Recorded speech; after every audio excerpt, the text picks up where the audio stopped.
that we'll do you know, um, a little tech check. But while people are coming in, I want to invite you all to drop in the chat your name, where you're from, where you're joining us from, all that jazz, and what's bringing you to us today. I don't know. I think the chat might be still off. So hold that thought, good people. We'll come back to it. We'll come back to it. Let's do the tech check and then we'll turn the comments on and then you can do that. All right. So, welcome everyone. My name is Tamika Middleton. I am the managing director here at Women's March. We are so grateful to you for joining us for this mass call. If you have not heard, we will be doing mass calls twice a month for the rest of the year. And so we are so excited that you are joining us for the first one of this year. It is a very special mass organizing call on the People's March. If you did not join our mass calls last month, I want to tell you you should go ahead back and check it out. We did a wonderful mass organizing call on mutual aid, which was the last one. You can check it out on our YouTube. I would advise you to go join it. And the purpose of these mass organizing calls will be to help you all and help all of us across the country connect to organizations that are doing really good and really important work, give you information about issues and about organizing that is happening around the country and help you connect to that organizing so that you can find a political home. The imperative of the year and the imperative it is, our mandate forever is organize, organize, organize. And so we know that the only way for us to really be in the battle, to really be in the fight, to really hold folks accountable and keep our people safe is for us to be organizing. And in the Black radical tradition, we learn from our elder, Stokely Carmichael, who tells us that it is important for us to be not just organizing, but to be in organizations and in formations. And so we want to help y'all get into formations. And so that's what these mass organizing calls will do. It will be an opportunity for you to learn, for you to about what's happening, about some issues, about things that are going on in the world around you, but also to connect to organizations that you can plug into, that you can join, that you can be a part of, to take part in the fight around those issues. So I see so many of y'all in here um jumping in the chat. Oh my gosh, thank y'all so much. I see folks from all over. I see folks from my home state of South Carolina in the building. Love that. Thank y'all for joining us. Arizona, Maryland, Detroit, Los Angeles. I'm so excited. Florida. I'm so excited that so many of y'all have joined us. And we're gonna make this a really sharp and really fruitful call. We hope that we can answer some questions for all of you. And we hope we can get y'all excited for what is to come. So before we jump in further into the meat of this call, I want to share a few things. First and foremost, this is a webinar, which of course means that you won't be able to come on camera. You won't be able to speak. Only the panelists will be able to do that. But you can absolutely drop your comments in the chat and you can use the Q&A function at the bottom of your screen to ask questions.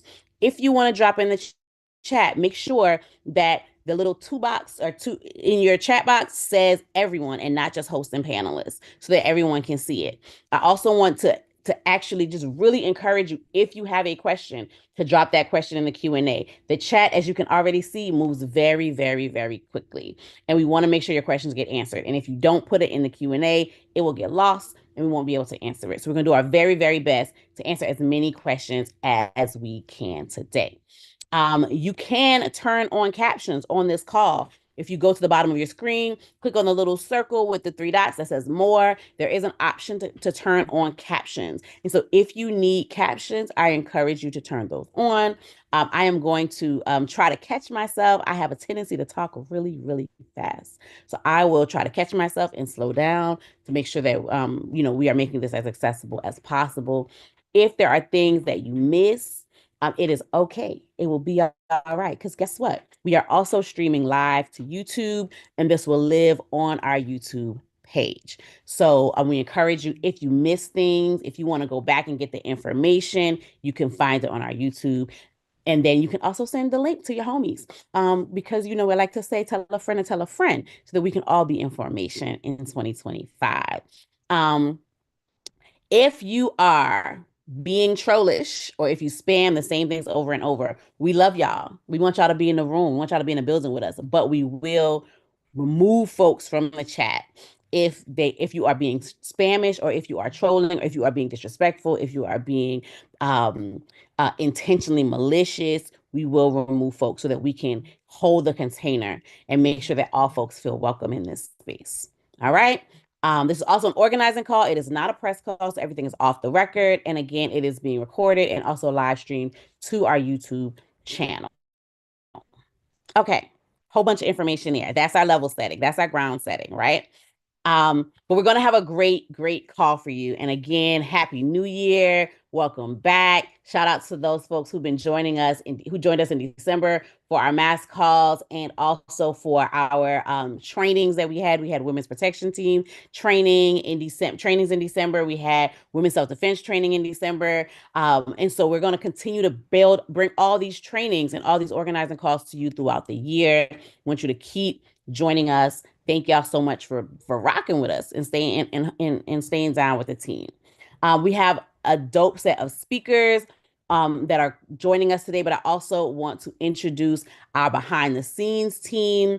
Many of you may be getting emails or text messages from our good friend Malika, who is on our program team. And I think Malika's gonna stay off of camera. Malika just had some surgery, y'all, and it's still rocking tough with us. So I appreciate y'all. And then we also have Shauna, who, especially for those of you who are in Pantsuit Nation, you may be familiar with Shauna, who moderates that page. They will be in here. They will be dropping links in the chat. So look for the WM admin or Shauna in the chat if you want to find the links. The December organizing webinar recording is on the YouTube. Friends, search Women's March on YouTube. So we also have some dope speakers. So again, my name is Tamika. I'm the managing director here at Women's March. We're also joined by our executive director, Rachel O'Leary Carmona, and also by Deja Fox, who's a reproductive rights advocate, the founder of Gen Z Girl Gang, and a friend to Women's March. So we're very, very excited to have them on the call today.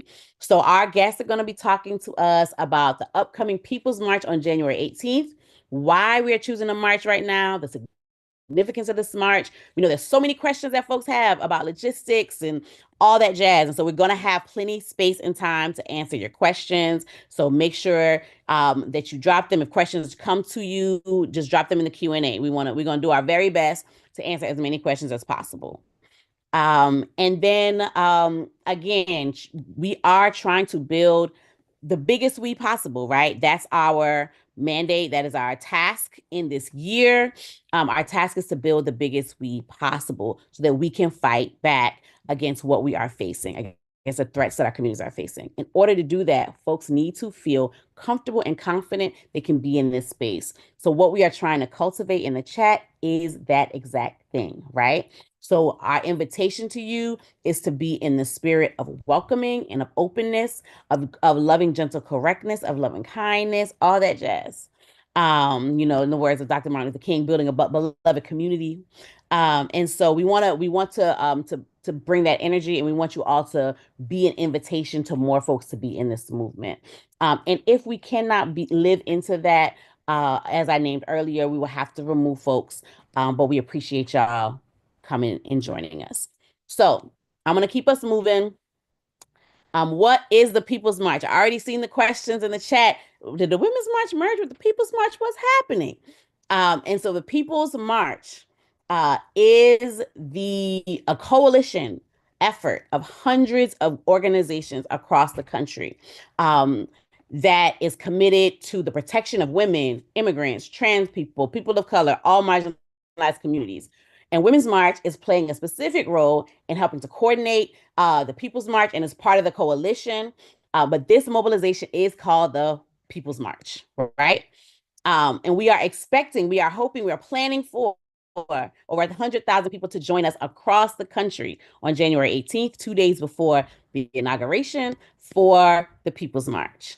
And so we really are so very excited. We are recognizing that this is a flashpoint moment, right? And we talked about this even before the election. We said no matter the outcome of this election, this will be a flashpoint moment that lets us know what we are up against in this fight against fascism, right? And so we know that we have now a fascist president coming into office, and we know what our fight will be. And so, with that, because of that, we recognize that it is imperative that we have the type of broad, inclusive movement that has the ability to build power and to hold a line against fascism, that has the kind of power to bring as many people into the table to work together to fight towards this ultimate goal of stopping fascism and building the kind of feminist future we want to see in this country. So that's what we're going to be up to. And so while, there have been and there will be continue to be mobilizations that are solely Women's March, and we are out in front, just like for many of you who joined us in DC on November 2nd, this particular mobilization is a broad effort.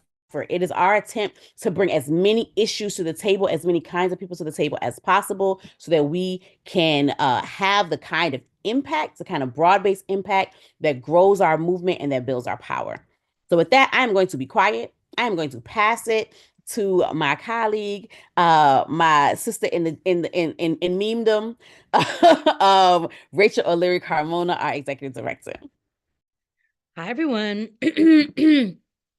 I look like I lost a fist fight and kind of did with my immune system over the last couple of days. So if I start coughing or if I sound froggy, please bear with me. I have I've been in the Q&A typing some of the answers to some of your questions. And I would love to ask some of our backend support folks to pop the link for there's questions about like, is there a march here or is there a march there or whatever, and we're just going to put that link in the chat every once in a while just so that folks could catch it. There's a map, and we are working through a big backlog of folks who are who put marches up, but we have to go through and make sure that they're real people and not bots, etc. So there may be a march in your area, there may be a march in your area coming. So we're working through that, and really appreciate y'all's patience on that. For the ones that are there, they're already there. They will show up on the map. And if there isn't something, you can always put something if you want. And you can be one of the 80% of people, new people, if you've never done it before, who plans a march for any given mobilization. So, and then there have been some questions about online actions. So Tamika could come back and talk to you about online actions to take that are less rally and more ongoing programmatic activities that we have. But we are one of many organizations inside of the People's March Formation. And so as the march gets closer, which I know 2 weeks feels like it's very close, but given the timeline that we had from the election to January, we need every single day to get all of these opportunities and assets up. As it gets closer, you will get this information because you signed up for these webinars. You are now on our first to be emailed list, and so you will absolutely get this information probably multiple times and from multiple different groups. So trust and believe that it is on the way. And now I will stop. I was just in my Q&A bag there. So I want to talk about why we're marching now. When I close my eyes, even though, I've worked at Women's March for some time now, when someone says, if someone would say march, if I say the word march, you say what? I would say salt march, or I would say civil rights movement. So marches are an opportunity for us to build our movement.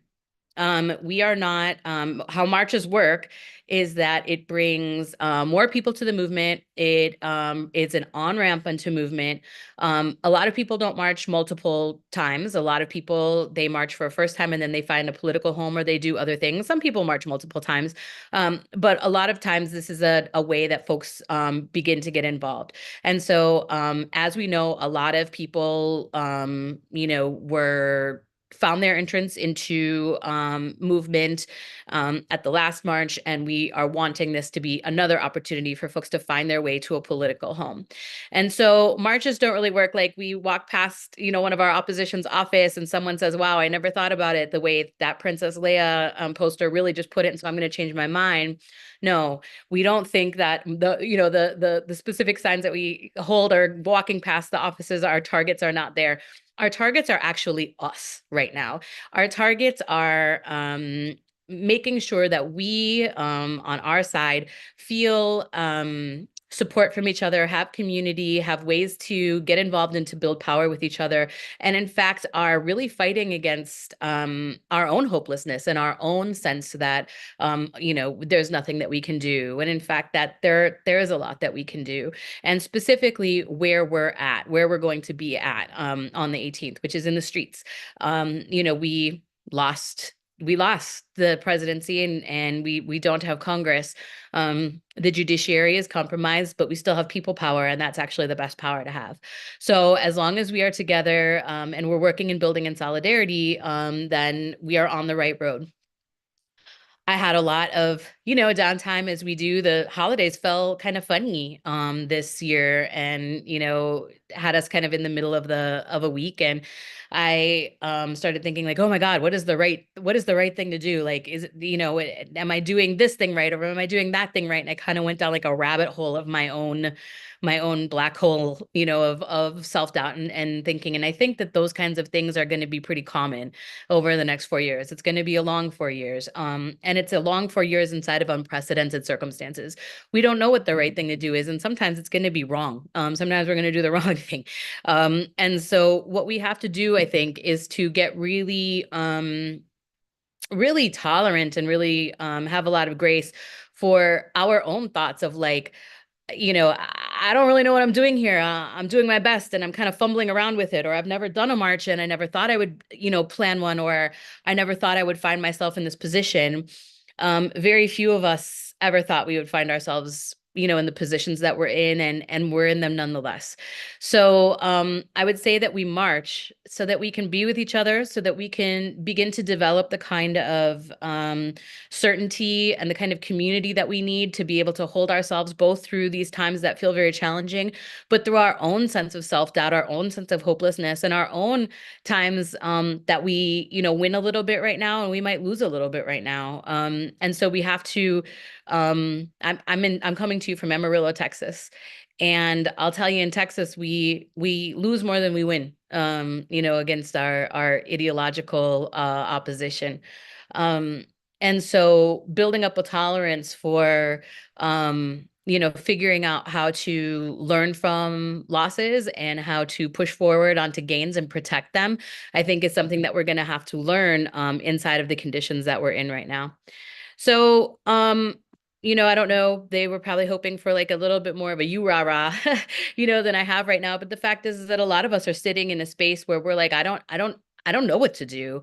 And in the time that I don't know what to do, my go-to has always been like, go where your people are, and do something with them. And so that's why I'm going, to this march. And I know we'll all go with different reasons. Um, but I think that the what we have to really understand is that part of what um authoritarians, part of what, people want to do is to wear us out and to tire us out and to have us thinking that everything is hopeless and that we can't do anything, because then there is no opposition, and there is the streets are empty when they roll through on the 20th with inauguration, and they can say, look, that's the mandate. No one came out to protest. Everyone loves us now. And so our role is to continue to stick with each other, and to continue to choose each other, and to continue to make the future that we want to see. Um, and I guess that is kind of my why we're doing what we're doing. And then I would also say that beyond marching, we're working to get folks inside of political homes. And what is a political home? I mean, it could be a community garden. It could be an organization like Women's March. It could be any one of a number of things. You could be working at a co-op. You can build community with people a lot of different ways. And so we are looking to get folks involved. Basically anywhere where they want to get in is, where we want folks to be. And so after the march, there's a collection of hundreds of organizations who are working to get folks um, inside of their structures, inside of their local groups, inside of their national groups, so that we can find each other a little bit quicker, move together a little bit smoother, and to continue to fight with each other for the future that we want to make for ourselves. For Women's March, what that looks like is a number of opportunities, both online and offline. We are working, have trained a number of people. Somebody may be able to help me with the numbers a little bit better than I know them right off the top of my head. With women's protection teams, which is teams of folks who are trained to kind of squad up together and keep each other safe inside of different contexts in our communities. We've got digital defenders, folks who are organizing inside of their own personal networks to bust misinformation, disinformation, and to make sure that our narratives and our stories are out there, along with vetted, objective truths. And also oh my God, Tamika, you're gonna have to help me because the way that my end of day brain is set up, our feminist force. Feminist Frontline? Feminist Or Frontline. there you go. That'll also be doing digital advocacy and trying to help narrow that gap that we have heard a lot about since the election about digital kind of digital outreach and the ways that our people are getting information. As more and more people mistrust media, more folks are getting media from different sources, and we're trying to be inside of those sources to help make sure that they have the information that they need to be able to be the best storytellers and advocates as possible. So those are 3 ways for Women's March. But again, there will be a large there are hundreds of groups that'll have opportunities. Because you are on this call, you are on this list, you will get it as soon as it is coming off the presses. And we want to make sure that folks are kind of waiting for that moment as we move through these holidays. Everyone will be back in the saddle starting on Monday, and you'll probably get more information than you ever wanted about how to get involved, how to stay involved over time, and also the necessity of doing so in this moment. Martin Luther King Jr. talked about the fierce urgency of now, and why now is really the time. I mean, we have to understand what time it is, on the clock of the world, as Grace Lee Boggs would say. And so, the hour is late, but it doesn't mean that there's nothing that we can do. In many ways, we have more opportunities to be with each other and to wield collective power than we've had in the past. We do have a stiff hill to push a rock up, and that's no joke. But organizing was always going to be our mandate, no matter who was elected. And so we're going to keep to that, and just keep on keeping on. So I will end there and say thank you all so much. It's still the holidays. It's the day, there's still our holiday week. We've got over 700 people on this call. And that's just what it is. Women's March, we're not, we're not kind of like celebrity activists, like we're not, we're not like just celebrity activists, I guess. Clearly, we're also not articulate tonight, at least the royal we. But what we are is just people who, when there's work to be done, we raise our hands. And at the end of the day, this democracy is going to be saved by people who are willing to pick up a mop and a broom and get to work. And so the people who are on this call who are willing to do that right now are the ones who are doing that for the movement. And if y'all just want to put in hard work with us, we're going to be here the whole time. So thank you all so much. Thank you for what you're willing to do for your families, your communities, and for democracy. And thank you for joining the call. Thank you so much, Rachel. Everybody, please use your react buttons and show some love or some hand claps to Rachel.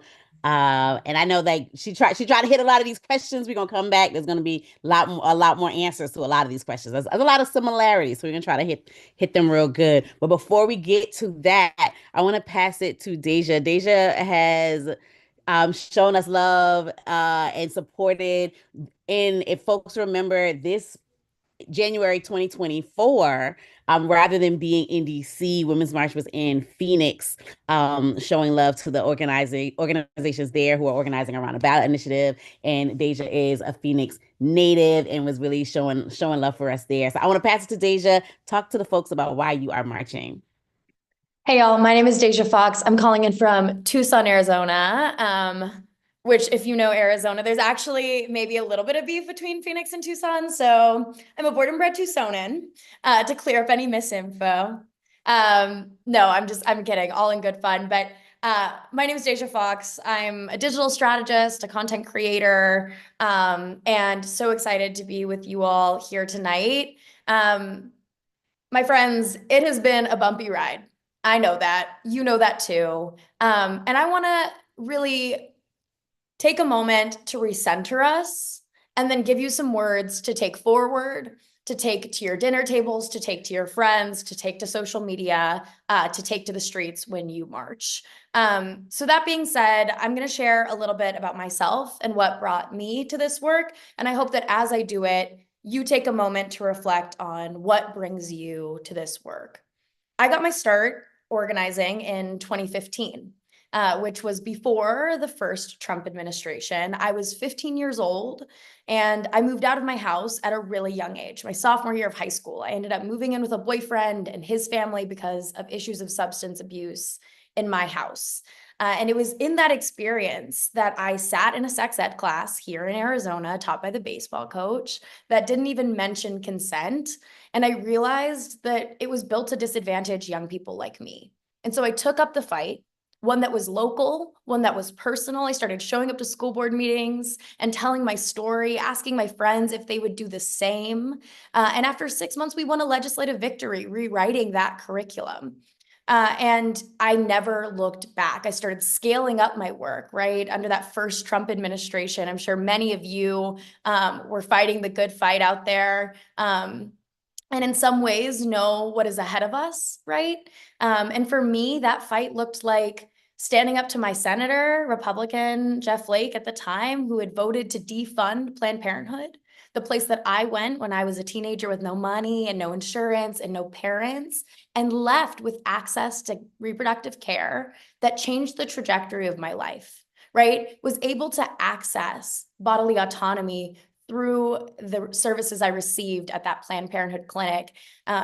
And, you know, fast forward, I was able to become the first of my family to go to college. I worked on a presidential campaign, and I get to be here with you all today, living in my purpose and in my truth, invested in my community, back home in Arizona, investing my potential and talent and efforts here where it matters most to me.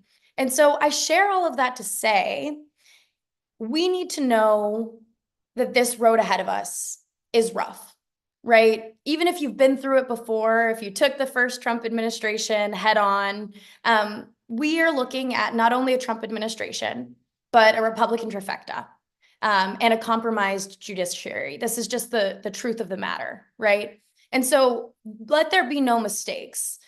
The road ahead is long and it is hard, but I ask you not to move further away from the work, not to ask, do I recommit, but rather to know that this is the moment to come closer together, right? The harder the fight, the harder our commitment. And, you know, this has never, ever been a fight where victory was certain. But what I ask you to do as you pick your fight going ahead and you recommit to it, is to remember that we don't pick our battles because victory is certain. We pick it because we know the values we are certain of. And so I want you to pick a fight as we move forward that you would be proud to stand behind even through loss, right? I want you to pick a fight that you would stand 10 toes behind, even if you lose, even if we lose, right? And so with that being said, I want to remind you that what you see in the news, politics, is not our main focus here. People are our main focus. This is not about politics. This is not about politicians. This is about people. And so I know the question we're answering here is, why are you marching? But I'm going to lead you through a little exercise that I hope gives you a sense of resilience on the road ahead, which is to envision, if you feel comfortable closing down your eyes, who you are marching for. Why is ambiguous, right? Why is a big values question, but who is tangible? I want you to bring that person to mind, right? For me, it is a version of my younger self, that teenager who worked at a gas station, who, was a pain and a thorn in the side of her school board members and Republican senator, because she knew what was right and because it was personal. And so I ask you to do this exercise with me, to bring that person to mind, to hold them close. And when your confidence wavers, to remind yourself that they are worth fighting for. And so I want to close with this.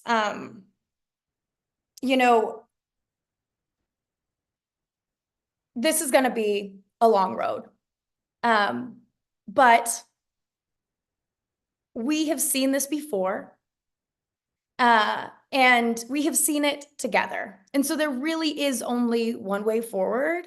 And it's together. So I ask you to remember that when we invest in people, when we invest in each other, we never, ever lose. And I want you to focus in on who you do this for, how you do it, and investing in the communities, the people, and the co-collaborators and conspirators around you. And I hope to see you all out there. Thank you so much, Deja. Everybody, please use your reactions to show some love, or in the comments, show some love to Deja. Thank y'all so, so, so, so much. So we're gonna get into some Q&A and some specifics and some details. I'm going to invite Rachel to come back on camera and join me, because she might have some answers or some chiming in as well. But let's talk about the People's March. Let's talk about January 18th. And I'm going to start everywhere and then go to DC. Okay. So solidarity marches all across the country. We will be having folks showing up, mobilizing everywhere. And not just actually all across the country. We have folks who are reaching out, wanting to march in solidarity with us across the globe. Right. So it's very exciting. We're very excited about this. If you want to find out if there is a mobilization near you, you can go to the website, topeoplesmarch.com, and there's a button that says find a local march. You go there, you click that button, you search for your local community, you see if there's something there. You're like, oh my gosh, there's nothing there. What should I do? The button right underneath find a local march is host a solidarity march. You can click on that little button right there, and then you can submit to host a march. Now, here's something I want to say. This mobilization, I know there's some questions around what's the coordination look like, what's the connection to other people, what are security measures. So I'm going to touch on a bunch of those things all at once. So this mobilization is a coalition effort, is a collaboration across many, many organizations. If you go to peoplesmarch.com, you can see a list that has some of those organizations. But just in the past 2 weeks, while people have been in and out for holidays, we've had a number of additional organizations come on. So we have folks, everything from Abortion Access Now Coalition to Time to Act Coalition to Democratic Socialists of America, to Dream Defenders, to the Feminist Front, to Harriet's Wildest Dreams down in DC, to Popular Democracy, to Sister Song, Women of Color for Reproductive Justice, to the National Council for Incarcerated and Formerly Incarcerated Women and Girls, a broad swath of organizations that are coming in, right? And so some of what that means is that the process is moving a little bit slower than what you might see otherwise, because we want to make sure that we are in coordination and in agreement and in alignment. And so when you're moving one organization is a lot different than moving a big body coalition of organizations, right? So we appreciate y'all's patience and grace as we try to move and build this big wide coalition that is multi-sector, that is multi-issue, that is a number of different sizes, large organizations, small organizations, local organizations, national organizations. And so we appreciate y'all's grace. And peoplesmarch.com should be working. I'm on it right now. I just went to it. So it should still be working. It's People's March with an S. I see your link in there. You have People's March with an S. So with that, what I want to say is there are a lot of organizations that are putting things on the map, or some of our organizational partners have local entities that are going to put things on the map. You all as volunteers want to invite y'all to put things on the map, right? And we are also very clear to this question of security that we have to be really intentional about the vetting in this moment, because we want to make sure that we do our best to keep all of our folks safe. And so that process is moving a little bit slower because the times are different. And so we are working with some of these brightest minds in the movement, thinking about both cybersecurity and in-person security, to make sure that we have a robust vetting process that ensures that the people who put things on the map are real people, and are real people who are actually on our side. And so that process is taking a little bit longer. So there may be, multiple people who are you might have put something in and you haven't seen anything, you haven't heard anything. That is why we are making sure that we are very intentional about doing the vetting. Okay. And so submit your march. What will happen if you submit something and multiple people are in your community are submitting things is that we'll connect you to each other so that y'all can work together. We believe in organizing. We believe in collaboration. So we're going to connect you to each other. If there's an organizational partner, we'll connect you to that organizational partner. Okay. So feel free, go ahead and submit your mobilization. And if you don't see anything on the map where you are, if there is something that's already up, if there's an experienced host, we will connect y'all to each other so you can work together. Okay.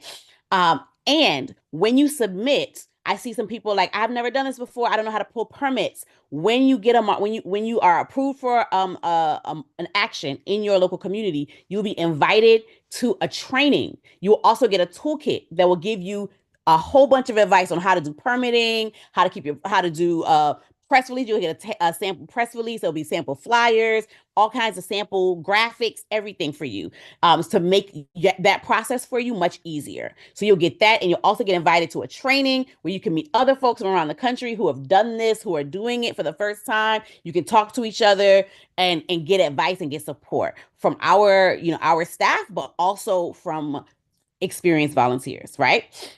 So that is the national or the global push. If you want to do that, if you're looking for a mobilization, there's so many questions about, is there something happening here, something happening here, something happening here. Go look on the map. If you don't see anything on the map and you have no desire to host something, you can do a couple things. One, you can hang tight to see if something gets put on the map in your community, or you can feel free to reach out to an organization you trust, you rock with, and say, hey, we would love if y'all hosted something because we want to go. Okay. And we encourage you there. Again, you can look at the list of organizations on the site. You can see if those organizations have affiliates or chapters in your local community, and reach out to them and say, hey, are y'all planning on hosting something in this city? We want to be down. I also saw a question about if Women's March has chapters and affiliates in different places. Women's March is not an organization that has official chapters at this juncture. Once upon a time, Women's March had chapters, then Women's March moved to a circle model. We do not currently have chapters that are affiliated with the national organization. However, there are groups, formations that have been hosting women's marches in their communities over many years. Those folks are not, tied in to Women's March as an official chapter, because we don't have official chapters. I just want to clarify that there. All right. Then we want to move to DC, because there are lots of questions about DC. Here is the big sketch of what's happening on the day of in DC. We will start with kickoffs across different kinds of sectors, right? So some of y'all will want to come and kick it with the feminists in Freedom Plaza to kick off, and we'll do a little rah-rah situation pre-march vibes for an hour together in different parts of the area. Different groups will have kickoff locations. Shout out to thank you, Malika. The kickoff locations will be coming out next week. You can identify. I want to actually kick off with these folks. And then at one time, we will all begin to march, and we will march and converge for the official rally where the speakers will be. And so that official rally will happen from 1 to 3. In addition to having the rally there will also be tables where folks can connect with directly with organizations. They will be we're trying to make it very live, trying to make it very hopeful. We're trying to really bring that energy that Deja was talking about around resilience, right? Because we know that we want to go into the next 4 years and beyond determined. But we also want to go in with hope. And you know, I love to quote Miriam Kaba, who says hope is a discipline, and we want to be practicing the discipline of hope and hopefulness. And so that's what the vibe will be from 1 to 3. We'll be together. You can find more information on peoplesmarch.com. More information will be forthcoming. Again, I saw a number of questions around security. We always have security at our mobilizations in DC. And more security information will be coming out over the next week or two. Go ahead, Rachel. Sorry. I was just gonna say there were some follow-up questions. I'm like way down in the Q&A right now. That's why I'm here. Like this is probably how you see me. There are some questions from folks who are saying, oh, that was vague. And that's because there are hundreds of marches being planned across the country, and we can't speak to the security of all of them. There are some marches that will have, like, for example, in DC, the police are at the marches, whether we want them to be or not, because they close the streets and around the marches, and they create a perimeter. That's not the case for different marches. Some marches are not marches. Some marches don't walk. Some are rallies. Some are neither. So it's impossible for us to comment on the specific security of all of those things. So when you sign up, I'm in Amarillo, Texas. When I signed up for an Amarillo, Texas march, the security question should be answered by the organizer. And it's handled different ways. Different cities mandate different things. Different organizers choose different things. Many organizers choose not to work with police because of the threat that they pose to our own communities. So that will look different. We cannot answer that question specifically for every single city. And the information that Tamika gave you all about security is specific for DC is for DC. So we will have normal paid security. We will have volunteer marshals and a large volunteer network and presence, as we always do, which is standard procedure for our marches. And there was also a question in there about violence for marches and if we will expect counter protesters. As far as I know, since I attended the very first march in 2017, and I have attended every march thereafter, I have never been to a march where there has not been counter protesters. So that is part of the First Amendment rights that folks have. Typically they're folks who are across the street, they're set up with a bullhorn, and they protest our protest, and life kind of goes on. And so that I expect the same thing to happen this time. And I expect the same, response from our crowd, who generally yells louder than them or turns up the music louder so that we can't hear them. And then, do we expect violence? We do not. I mean, we're not going into this expecting violence, and people are noting that there has been, two possibly, certainly violent, possibly premeditated or political violence attacks in the last couple of days. I have to be honest and say that I'm not read up enough, to be able to even talk about those as a standalone issue.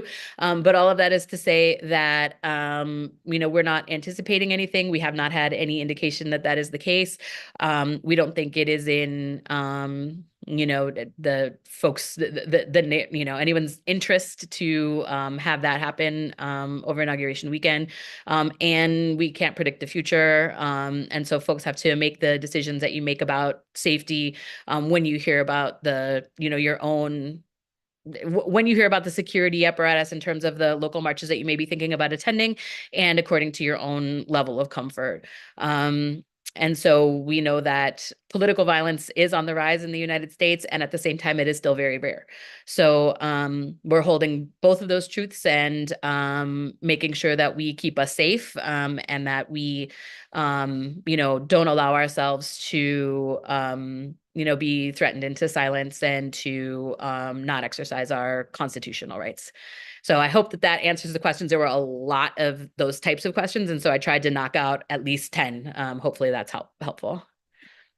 Thank you, Rachel. I also saw and see a lot of questions around the rally and the bus situation. So I checked in with our team as we were on this call around the bus and van parking. I know that was one of the questions. They are securing that. I think he said that they're having some conversation tomorrow with the city to try to secure locations for bus and van parking. That information is forthcoming. And yes, if there are not enough riders on a rally bus, yes, you will, in fact, there will be a refund. You will get refunded for that. In terms of flyers and things like that, I would you can find things on our socials, but as I know there's more questions around like who's in the coalition, all the partner organizations. Again, there will be another announcement with another graphic that is coming out in a few days, and lots of graphics will be coming out in the next week or so. Our creative director and our narrative table of this coalition have been working very, very hard to get the graphics together, to get graphics that everyone across organizations can be like, oh, we vibe with this. And so that all of that is coming. We know, again, we appreciate the grace and the patience because it is a large coalition effort. There are so many organizations, and organizations continue to come in every single day. And then I saw a question, about the recording. Again, this is being recorded. You can find the recording will live on our YouTube channel, youtube.com/Women's March. So you will be able, it's live streaming there now, but you will also be able to find it living there after this call is over. And if you want to run back and go watch some of the previous calls, the mass organizing calls, the healing justice call, all some of the trainings all live on the YouTube, and you can go and check those things out. And we encourage you to do so. So again, 10 a.m. in DC, there will be kickoffs across the area. That kickoff location information will be sent out this next week. A number of kickoffs will happen. You can find the crew that you want to rock with. It may be a contingent, it may be an issue area. You're like, I need to be with the climate folks. That's my jam. Then you can find your crew to start this kickoff. And then we'll be having a kickoff event from 10 to 11. And then 11 to 1, we will march and converge. And from 1 to 3 will be the rally at the final site. And you can go to People's March, PEOPLES, march.com. And you can find more information. We're continuously updating this information as we go along. You can also, there's a plan your trip tab. And that plan your trip tab has more information about buses, more information about transportation, some information about hotels. So you want to make sure that you visit that place. I saw a question around DC and DC organizations. I want to name that there is a DC local host committee that is a part of the coalition. There's a number of organizations that are based in and organized in DC, including organizations that are working on Hands Off DC. So in DC statehood. So I just want to respond to that question. I saw it come up a couple times. Go ahead, Rachel. I was going to ask you to talk about the demands, and then I was wondering if you had already, and I was in there answering questions.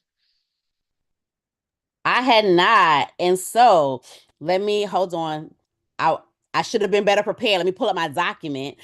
So there is this big coalition of all these organizations. There are a number of tables, committees that are part of that coalition that are helping to move the work forward. And one of those is the table that is coming up with the demands. And so we are, I'm trying to pull it up so that I can give you the actual information. There are a number, so we are pulling together sort of a statement of unity, so to speak, that has a number of demands and principles along several different um, issue areas. Sorry, here we go. Found it. And so the buckets, the issue areas that we will be talking about inside of this is poverty and the economy, healthcare access to include reproductive healthcare and also healthcare for queer and trans folks, foreign policy and militarization, housing, immigration, education, climate, policing and mass incarceration, gender and sexuality, labor, and democracy. So those are the 11 issue areas that you will find in the next couple weeks. You will have a broader statement of unity that comes out from these organizations that are working together to craft a cohesive and robust statement. You did not overhear reproductive rights. Reproductive rights is inside healthcare, and reproductive rights is together. And so yeah, so that is coming very soon. We are working diligently to build out this really robust set of demands that matches and meets the needs of as many of the people in our communities as possible. We know I can't remember who said this. Rachel, you might be able to help me out, but that we do not lead single issue lives.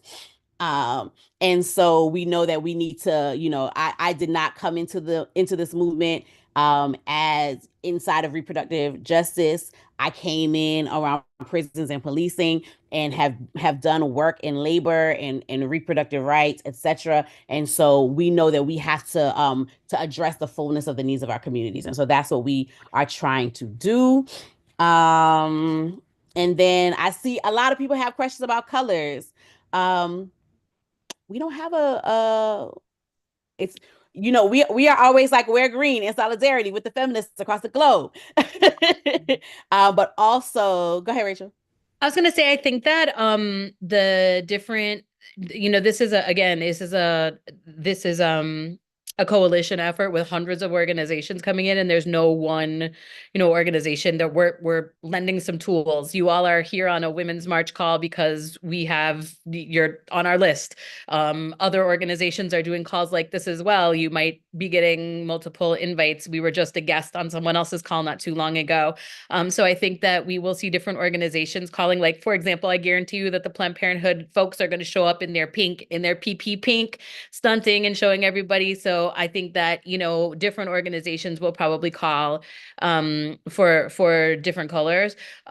This is part of the work that's getting solidified in the next couple of days as people get back. And so there may be a call for a unifying theme of colors. But we will get back to you on that. And so Women's March, we tend to stick with our green, our feminist solidarity green. And so you're welcome to do that with us. We will definitely be wearing that. So that is what we have there.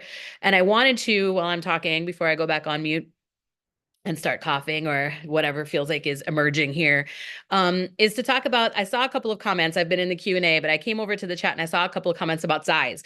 And people were saying it has to be really big. The first one was 500,000 people, et cetera. And I want to talk about that for a minute. I will tell you right now, I do not think that this is going to be the biggest march that has ever, marched in the United States. The 2017 Women's March was the largest single-day mobilization that this country has ever had, ever. And so it's important for us to realize that since that moment, we have had a pandemic, 2 different presidents, a lot of economic troubles. A lot of folks are not in a financial position to travel right now. Some people would say that the reason that we lost this election is because the economy is tough and folks are tight, and having the money to travel to protest when there's one in your city might not be on the top of your list. And so what we are also focused on is that we don't have Congress. We don't have the Oval Office, and the judiciary has become more and more compromised by the year. And so we also want to be very focused and say that the form should follow the function. And what I mean by that is to say that the fight for a lot of what we are talking about in the demands listed and the buckets that Tamika talked about is going to happen in the states. And so we are really going to focus on making sure we get all of those up. I see continued questions about, I don't see this city or that city. Again, we are working through a backlog and making sure that we have all of the information for folks. And so these will start to pop up, as briskly as we can get them there. We have a security vetting protocol to make sure that we don't have fake people like, sock puppets or what have you, signing up to host marches and causing chaos. So we are working through all of those things as expeditiously as humanly possible. But I wanted to just note that it's actually not historically correct to say that the biggest marches are the ones that had the most impact. What is the indicator of marches and things like that had, the most impact were marches that created connections in and amongst people and created moments of opportunity for collaboration across organizations. And, there have been places I studied, I'll nerd out for a minute, I studied social movements in undergrad, and many of the civil rights organizations that folks were a part of, including some of the people that we named right now, had like active beef with each other and would come together inside of big mobilizations like marches and work together for a common cause. So, I think it's important for us to understand that this is not 2017, and it's not our goal to recreate 2017 in terms of, a rinse and repeat. That's not the goal. The goal right now is to continue to strengthen the movement and to make sure that all of the groups that we're working with are coming together with a common purpose and with a common set of demands so that we can react to this moment in time, which is in fact very, very different from where we were 8 years ago now. I almost said 2 years ago for some reason. I was time traveling. So I just wanted to name that. And I understand the impulse because I feel it too, because I'm always like, oh my God, how many people were there? Like, and I get really nervous about it. Like when I've planned my own marches, I've been like, oh my God, how many people are going to be here? And I will give you an anecdote. We, have been working very tirelessly in Amarillo to beat a travel ban that folks were, trying to say that people in Amarillo could not leave and access abortion care outside of state lines and then come back, that they could be charged for that, which is, of course, is very unconstitutional. We've had a number of actions here related to that and some canvases, and I don't think there was more than 50, 75 people at any one of those things. And yet throughout our shared collaboration with local folks here, other statewide folks and national folks, we defeated that travel ban by 20 points. So it's really important to say that like it's the intervention, the strategy of the intervention matters. Big is not necessarily the, we don't, it's not that big wouldn't be nice, but big is not necessarily the measure of effective. So we are keeping that in mind as we are trying to be, we don't want the tail to wag the dog, as we're looking at the second Trump presidency. Thank you, Rachel.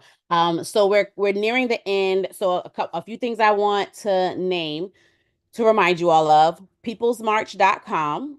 Go there. There's information there, but we will continuously be updating, and especially now that we're on the other side of the holidays, which of course slowed everything down. We will be continuously adding information. Thank you to Malika who just dropped. Also, if you want to be a volunteer in DC, please absolutely go and click on the link to sign up to be a volunteer in DC. They will train you and all that jazz.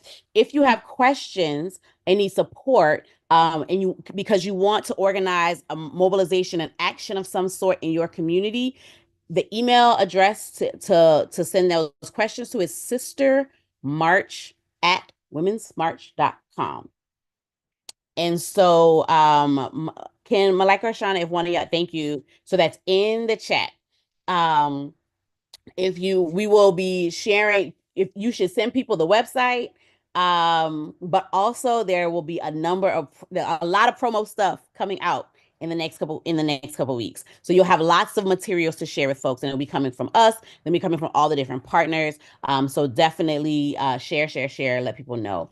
And then the last thing that I really want to say is that we have we have some really clear impact that we're hoping to have with this mobilization. And like Rachel said, the impact is not about how big it is. The impact for us is this sort of long-term so this sort of long-term question around how we build a movement that can contest for power in this country, in this moment, and in the moments to come.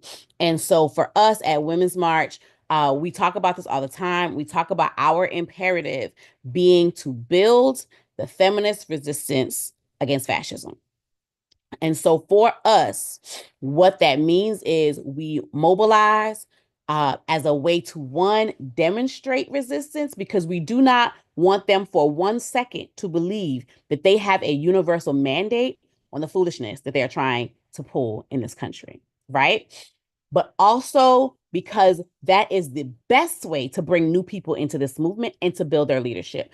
For instance, all of you who are saying, I don't know how to do this. I've never done this before. How do I pull a permit? That is leadership development, friends. That is how you build your organizing skills. So we want you to come in. We want folks to come in. And then on the other side of that, we want you, again, I quoted Stokely Carmichael, also known later in life as Kwame Ture, who talked about the importance of being inside of organizations. The next thing there is that we must then move people. It is not the end. The mobilization is not the strategy. The mobilization is a part of the strategy. And the next part of that, friends, is to find yourself an organization. And that can be Women's March, but it doesn't have to be, right? There are any number of organizations. Again, you see all of the partners that are listed there. And so Malika just dropped a link in the chat that is for our next mass organizing call. And that mass organizing call says, what next? And so you can join us then to hear from a number of organizations, partners who've been involved, about how to get in, how to plug into the organizations, how to keep being in the fight after the march. We want you to stay in it. Okay. And so come join us. Join us on January 18th, and then keep joining us all year. In whatever way, build the formation, like Rachel said, whatever that looks like. It can look like you being you being inside of an organization that already exists. It can look like you forming a women's protection team. If you want to learn how to do that, get at us or email us at organizing@womensmarch.com for the next set of trainings on building women's protection teams. We're also about to roll out a set of trainings on how to build a mutual aid project in your community. We just did a mass organizing call on mutual aid in December, and we'll be rolling out those trainings coming in the very near future.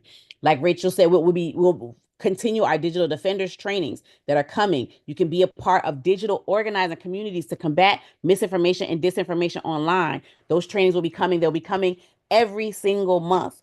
Later in the year, we'll have our feminist organizing school, so you can build your skills and build your political understanding of the landscape and of the moment. You can continue to join us every month, twice a month, for mass organizing calls that Malika is the spearhead and the visionary on. If you say, hey, I am a content creator, I am a micro influencer, whatever it is you like to call yourself, we will be, doing some trainings and some offerings for folks who are content creators, because we're trying to build not just a feminist frontline that Rachel talked about, but a feminist cyber force to be and really contend for power in the digital space. And then also we're going to be offering resources. If you want to organize a book club, if you know there's only about 10 of y'all in your hometown and you might not always want to march, but y'all want to learn together, we'll be offering things like that as well. So find your folks, organize, organize, organize, because when we organize, we win, good people. So that is what we're up to. That is what we'll be up to all 2025. Go ahead, Rachel. I was just going to say shout out. I've been in the webinar chat now, and I've been in the Q&As. And so I'm sorry if you've said this and I was in question answering land, but I'm seeing folks who are like, we are old school feminists. We are lesbians, Catholic lesbians. There's hella men in this chat. There's like different people. And I just want to say it's really going to take all of us. It's really going to take all of us doing all of the things. And so even if, and I saw in the Q&A, someone said, oh, I want to figure out how to convince someone, to come to the march. And I want to say, tell them why you're coming to the march, tell your story and invite them. But if they still don't want to go to the march, it's actually okay, because we need everybody doing everything that we can. And so if that person is like, I'm not really messing with the march, but I am joining in this chat, someone said, go join indivisible.org, go do that. Like literally, we need everybody doing everything that they can in order for us to win, because these are unprecedented times. We have to be very clear. The work is real. And the only way that we get through is by coming together. And so we have to understand that the time of like, oh no, come to my thing, don't come to that thing, like whatever, that's done. So marching isn't your thing and you can't convince them to be a thing. It's okay. Let them rock where they're at, but try to get folks involved in some way, shape, or form. It doesn't matter. Most movements are won and lost by stuffing envelopes and doing things like checking things at the door. Like that's when I'm going to tell my little story and then we'll end, because I already know we're over time. I don't know if y'all already know my story, but some of you probably around the Boston area may know of, at anytime I think about this, it's like the BC Boys, a little dude named Paul Revere. And Paul Revere is famous for the Midnight Ride. But if you're from Boston, you know that Paul Revere was actually a very esteemed silversmith. You can go and see his work all the time, right? And so as I have told over the story of the years of Paul Revere, it's like you never know when your volunteer shift that you take is going to pop off a revolution, right? And so finally, somebody told me both recently and then also a few years ago, it's like, actually Paul Revere didn't do that. It was another woman who was on shift and he just got the credit. And I was like, ain't that a bitch? Like, and so you never know when your volunteer shift is going to pop off a revolution. And you also never know how accurately history is going to write your contribution. So make sure that we are building the type of community that holds our stories and holds ourselves precious, hold yourself precious. Make sure that you're valuing your work. Make sure that you're in a place where you feel seen, felt, heard, etc., so that it's the right political home for you. But just find one, and do your midnight ride. Don't let anybody take credit for it. Listen, Ludington, exactly. Shout out to Sybil Ludington. Shout out to the boss. Shout out to Beastie Boys. uh, but yes, definitely get in. We like to say, get in where you fit in. Find your space, find your home, find your unique contribution to the movement, whatever that may be. And there is always a contribution for you to make. So very much want to thank all of you. If you want to get involved with Women's March and you're like, I want to get connected to the people that I saw here. I want to make sure I'm on the list for all the trainings and all the calls and all the opportunities. Email us, organizing@womensmarch.com, because despite what people may think, we actually do more than just march, y'all. we actually be organizing over here. So come get with the team if we are the ones you want to get down with. I appreciate y'all. Thank y'all so much. We will see y'all in these streets on January 18th, and then we'll see y'all right after for the next mass order.